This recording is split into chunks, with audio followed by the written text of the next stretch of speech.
My thanks to Donald Payne for joining us here on the number one ranked show. And I think it's, again, remarkable that this man has been such a tackling machine throughout his career. All right, now let's get into my power rankings headed into week 9. And this is going to be the last power rankings for the USFL's inaugural season because, yes, as we're going to go through this, we have all 4 of our playoff contenders locked in. Who's going to Canton. Now it's about who's going to be in the best shape as we get to those 4 teams playing for the inaugural USFL championship. All right. For the first time all year, we have a new number 1. Ding, ding, ding. We have New Jersey at the top. Look, the Generals have proven to be the most complete football team in the USFL, offensively, defensively, special teams. They run the ball well. When they have to throw the ball, they can throw the ball well. They have a great rapport between the wide receivers and Luis Perez, if nobody else, but also DeAndre Johnson. And we got to see an example of that as Luis Perez threw a fade route to Darius Shepard to win the game in week 9. Really are excited to see or was it week 8? It was week 8. We're going into week 9. My bad. I'm excited to see that relationship continue to grow. And I also understand what they have in Trey Williams and Darius Shepard. And shout out to that offensive line that has been doing yeoman's work. And perhaps the most underrated defender in all of the league, Shalom Luani, who has been more of an interception machine than I think any other safety in the league has been. And it's really difficult to shine as a safety in the USFL because people are throwing to the outside and you're really just coming downhill to tackle, which we'll get to here in a second. Number 2 on the list, I got the Houston Gamblers. Look, you become the first team to knock off the undefeated team, the last undefeated team. As we're getting toward the end of the regular season, you shoot to the top of the power rankings because that's what we're talking about, right? What did you look like the week prior? Now, the Gamblers still haven't figured out how to score a bunch of points, especially with Kevin Sumlin being the play caller and the head coach. I just expected them to go up there and score 40 every game, and it hasn't been the way of it. The Gamblers have been defensively brilliant and remarkably sound. I would add here, you have the sack leader in Chris Odom at defensive end. You have Reggie Northrup that makes everything go in the middle. You have Will Likely on the outside, who's, if not the best, the second best corner in all of the USFL. And of course, you got Donald Payne, who is a tackling machine. He knows where the ball is. He knows where the ball carrier is, and he puts that person on the ground. And you were able to do that against a team that, quite frankly, we all thought would just hand you your head in one way or another. And that's just not the way that it went. Now, number 3, Birmingham Stallions. They have looked shaky for the past month. Right? We thought that they found something when they got Bo Scarborough more involved to the offense, and they did, right? They found a tailback that they could hand the ball to in the 4th quarter and run out the clock. But they still are getting in their own way. Slow starts for this team have been a killer, and if you go into the playoffs, you're probably playing a team that can take advantage of that slow start. They also got to see great play out of Jamar Smith late, but Jamar Smith also threw the interception that ended the game to Micah Abernathy, and Micah Abernathy is also one of those guys that is coming on strong in the latter part of the season. But the Stallions also statistically were destroying Houston, and that makes it difficult if you're not watching the football game, to which I thought Skip Holtz has the quote of the year so far in a post-game press conference when he says, statistics are for losers, which I kind of enjoy, but I also am like, yeah, I see what you mean. So they lost the field position battle. Like they got destroyed on special teams. Like Houston's punt team was just going at them and they could not get out of their own way. You're also looking at a team that was more or less able to say, okay, you want to run the ball? Cool. We'll stop you. That's fine. Give us the ball back. We probably won't do much with it, but you're not going to score if we got the ball. And that's a great way to beat the Birmingham Stallions, which is another way of saying if you can score, you have an opportunity, but that's been so difficult for them, even as they have what I think is the best duo of linebackers in the USFL, though Reggie Northrup and Donald Payne might have something to say about that. Scooby Wright, DeMarcus Gates have been awesome all year long, right? And when those two dudes are on, they're very difficult to stop. And if you can get Bo Scarborough and CJ Maribel back to what they were a couple of weeks ago, you'll be okay. But 57 rush yards on 20 rushes, that ain't going to cut it. They ain't going to cut it, especially when Jamar Smith is throwing for 260. Like, you got to get something out of your run game, and that's who this team is. They run the ball, they play defense. Number 4 here, I have the Philadelphia Stars. Now, following a shaky start against Pittsburgh, who has been not great, we saw Bart Andrus pull starter Case Cookus for KJ Costello. who once played quarterback at Stanford and Mississippi State, which is kind of wild.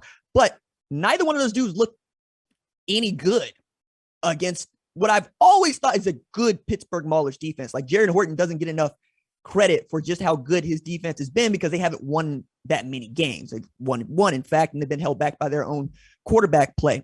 But when you weren't able to pass the ball, you were able to get Matt Colburn involved, and he had 13 touches for 101 yards plus a TD from 51 yards out.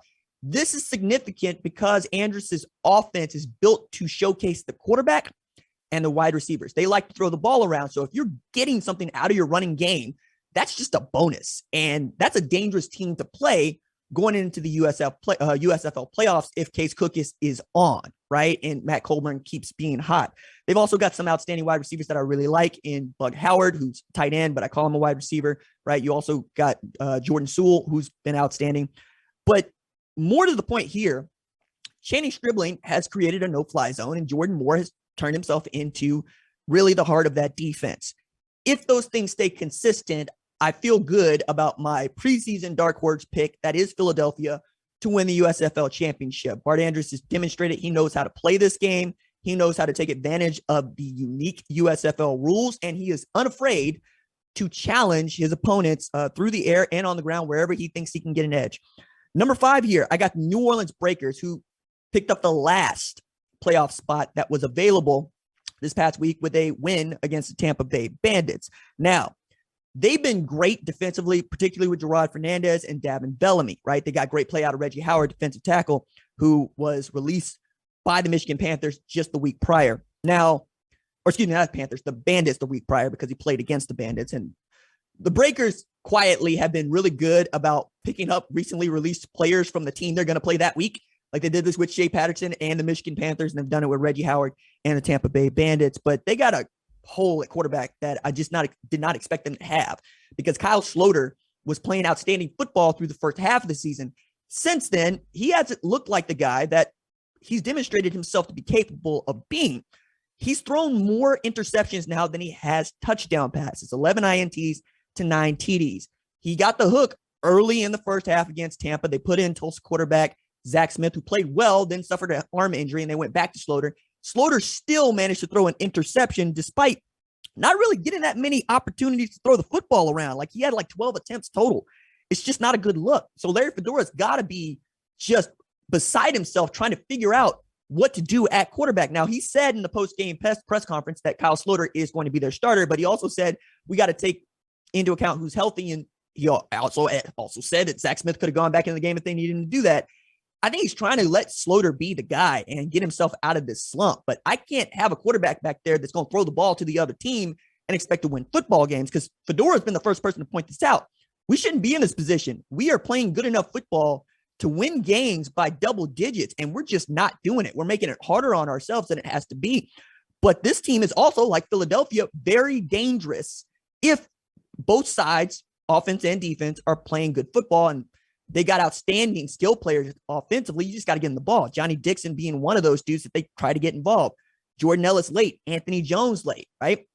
We've been really fortunate to get to see some of these guys play football and see how good they can be. I think if they get the quarterback situation under control before they head to Canton, they're dangerous. They're dangerous, right? So now we get into our last 3 teams to mention here, all teams that aren't going to make the playoffs. So we'll go with, I think I got Michigan at number 6, right? Just hadn't gone well for them. They played a 4th different quarterback in Matt Bray. They also played Josh Love. They played Paxton Lynch. They played Shea Patterson. They just haven't been able to find out something that works really well for them. And Jeff Fisher's squad had an opportunity to beat the Generals until Darius Shepard went over the top and caught a fade route that ended up winning the Generals the game.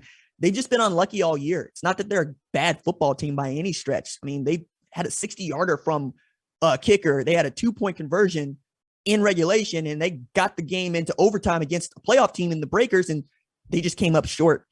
I'd really like to see what this team looks like going into year 2. I'm sure that there are a lot of learns that Jeff Fisher and his group can take from this, but you want to have more than one win. That's the landscape. Number 7 on the list here for me is Tampa Bay. As good as Jordan Ta'amu has been at times, he's also been Jekyll and Hyde there. He's been bad, right? So he went 22 of 39 for 288 with a TD, but he also threw 2 INTs. He doesn't throw those 2 INTs. They might go score points, and they have an opportunity to not just beat the New Orleans Breakers, but they would have had an opportunity this week to secure that 4th playoff spot with the win. New Orleans beat them. New Orleans gets the playoff spot. I just felt bad for the offense and the defense that I thought would, not unlike the Michigan Panthers, showed a lot of promise, right? Jordan Ta'amu was playing really well. Derek Dillon was playing really well. You're starting to get the run game more involved. The defense, coordinated by Pepper Johnson, had just been outstanding at times. You just need all those things to work in concert with each other, and you have a different look, right? You have what I think could have just as easily been a 7-2 team going into the Week 10, as opposed to being out of playoff contention and having to try to salvage something from the rest of the season. And then last on the list here is Pittsburgh. They clawed their way in front of the Stars early in the 4th quarter on Sunday night and just fell short. 12 minutes left. They give up a big run to Matt Colburn. That's enough for, but not with 12 minutes left. They go up with 12 minutes left. And then with about 4 minutes left, they give up the big run to Matt Colburn, who obviously iced the game for them.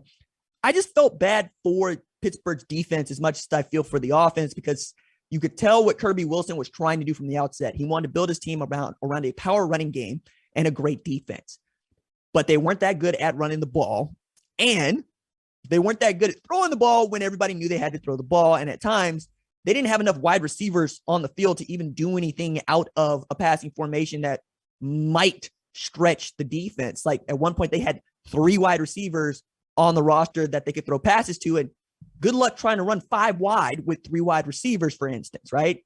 Don't know that was in Kirby Wilson's playbook, but now that you've seen the many looks and the many ways in which you have to attack USFL defenses, I'm sure Kirby Wilson's going to take a lot from this experience. Again, I just want to point out that the defense for the Maulers was outstanding. The Stars want to throw the football a bunch. They threw it 23 times. They completed just 9 for 131 yards with an INT and 0 TDs. That is an outstanding performance from the Pittsburgh Mauler defense. And that's kind of been my takeaway from this entire group of teams. These 8 teams are really good, and we've seen very close games, and we've seen the margins are simply that thin, but the wins and losses are the wins and losses, and we have our 4 teams headed to Canton. They are the Birmingham Stallions, New Orleans Breakers, the New Jersey Generals, and of course the Philadelphia Stars. I'm excited to see which one of those teams can play and win the USFL championship. Hey, kinfolk, I appreciate you for watching. Subscribe here and ring the bell so you don't miss the latest upload to the channel. Also, be sure to watch more videos here, like FS1 Studio shows and the best from Fox Sports and Fox Sports Digital.